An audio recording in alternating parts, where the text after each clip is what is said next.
So my name is Daniel Elliker. I'm a student of counseling psychology at the University of Calgary, and I've been involved for a few years in research focused on resilience in the context of identity development. I have a very strong interest in newcomer Canadians and survival migrants. So all of these people who come to Canada to find a better life. As you know, the vast majority of our society is composed of the descendants of immigrants or immigrants themselves. I was drawn to this project because there is more that we can be doing as a society to provide services to vulnerable youth and young adults. And unfortunately, I don't think that we are doing enough. There is so much to be said for preventative action and for programming that is preventative in nature. And our mental health services and social services, for just due to their historical development, have been very crisis kind of focused in terms of how they address community needs.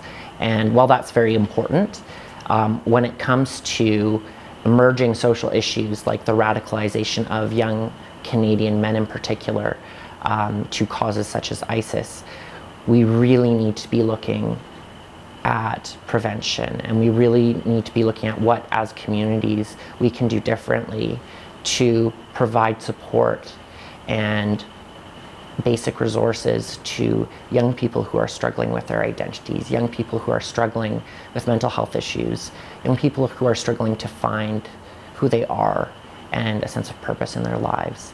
And resilience research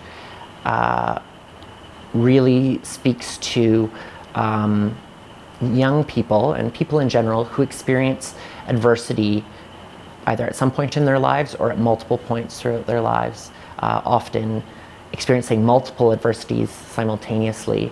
And the reality is that there are some people who are able to somehow experience tremendous adversity and not experience the negative health, developmental, social outcomes that we expect of people who have experienced these kind of adversities.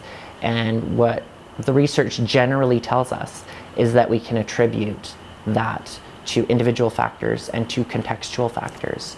And we can very readily change contextual factors. And so I'm personally very passionate about providing services to young people that are culturally appropriate, that are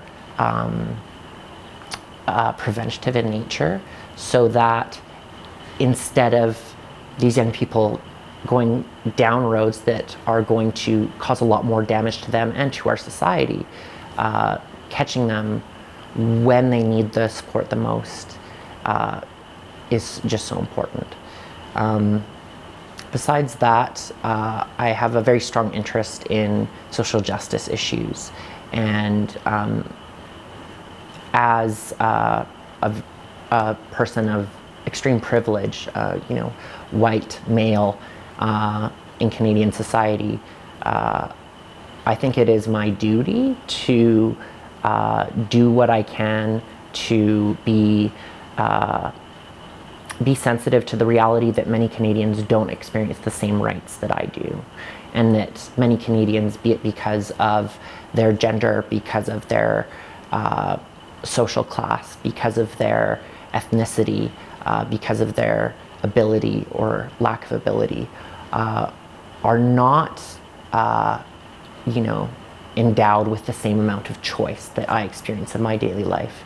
And so I think that around issues involving radicalization, I mean, all these hot button topics get pushed, race, religion, ethnicity, and there's a lot of fear. And it's really important for us to take the perspective, as best as we are able, of people who are marginalized in our society in order to better understand where they're coming from and in order to better tailor services to meet their needs.